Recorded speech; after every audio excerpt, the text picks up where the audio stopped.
Ce qui nous réunit ici, c'est juste que nous avons bénéficié, comme nous avons l'habitude de le bénéficier depuis l'année dernière. Et c'est le moment ou jamais de rendre un vibrant hommage à la fondation AJWS qui nous accompagne depuis l'année dernière. Sur tout ce que nous faisons, cette fondation est là debout pour nous accompagner afin de pouvoir réussir nos activités. Aujourd'hui, ça fait partie des activités qu'on a menées depuis l'année dernière. C'est juste un enchaînement d'activités. Cette année, on a 3 activités à mener, 3 formations et une autre activité de terrain. Cette fois-ci, nous avons démarré par ce que l'on appelle le leadership, un module sur le leadership et le développement personnel. Ce module vient encore réveiller les capacités réellement qui sommeillent en chaque individu, qui sommeillent en ces jeunes-là que nous avons invités. Vous avez vu, aujourd'hui, nous avons invité l'association des handicapés de Ziguinchor, des personnes vivant avec handicap de Ziguinchor. Nous avons invité nos amis du mouvement ACD, Association pour le développement de Ziguinchor. Nous avons invité, entre autres, les membres du mouvement Vision Citoyenne. Nous avons invité aussi l'association des albinos. Nous avons invité pas mal de personnes qui sont venues, d'autres des villages de Boudjalab, qui sont venus répondre favorablement à cette invite que nous avons fait à leur honneur.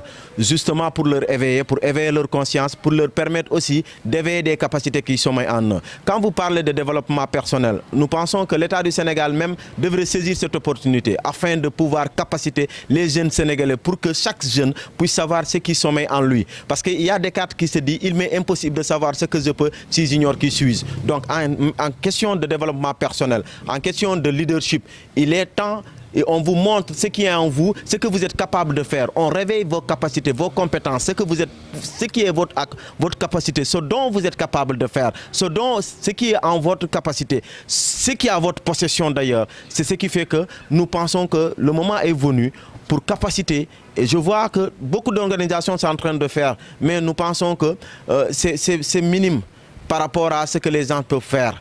Il faut capaciter les jeunes Sénégalais, capaciter les jeunes Africains pour qu'ils sachent qu'ils sont capables de faire ce que les Occidentaux font. Ils sont capables de faire au-delà même ce que les Occidentaux font. Parce qu'à un moment donné, c'est comme si la jeunesse africaine, la jeunesse sénégalaise se sous-estime. Elle ne sait même pas ce qu'elle est capable de faire. C'est l'occasion pour ces jeunes-là qui vont bénéficier de cette formation, de savoir ce qui est en eux et de pouvoir l'étaler et de pouvoir faire de telle sorte que le Sénégal puisse savoir qu'il a des talents qui dorment. Et ces talents-là ne sont rien d'autre que sa jeunesse. Quand on parle de l'employabilité des jeunes, si un jeune ne sait pas ce qu'il est capable de faire, si un jeune ne sait pas ce qui est en lui, la connaissance personnelle, la connaissance en soi, il ne pourra pas entreprendre, vous le savez pertinemment. Donc pour pouvoir entreprendre, nous pensons que le premier module à faire, le premier module à dispenser, c'est de permettre aux jeunes d'être capacités en leadership, mais d'être capacités aussi en développement personnel. De là, ils sauront ce qui est réellement à leur capacité, ce qu'ils peuvent faire. Mais donner des financements à des jeunes sans pouvoir leur capacité, je pense que c'est vraiment vendre de la poussière. Parce que d'autant plus que ces structures bénéficient de milliards qui nous appartiennent à nous tous, des milliards qui appartiennent aux contribuables sénégalais. C'est l'occasion de dire à ces structures-là de venir en aide à ces jeunes-là. On donne de l'argent comme ça à des jeunes, banalement comme ça. Un jeune qui n'a jamais bénéficié d'1 million, vous lui donnez 3 millions. Mais qu'est-ce que vous pensez? La nuit, il va dans une boîte ou autre chose pour acheter, se faire dépouler, manger, pensant que l'argent là, bon, ça va revenir. Alors que tel n'est pas le cas. C'est pour cela, malheureusement, vous avez vu que les politiques d'emploi des jeunes dans ce pays ont quasiment toutes échoué. Parce que les jeunes ne sont pas réellement capacités. On leur donne de l'argent comme ça et puis c'est fini.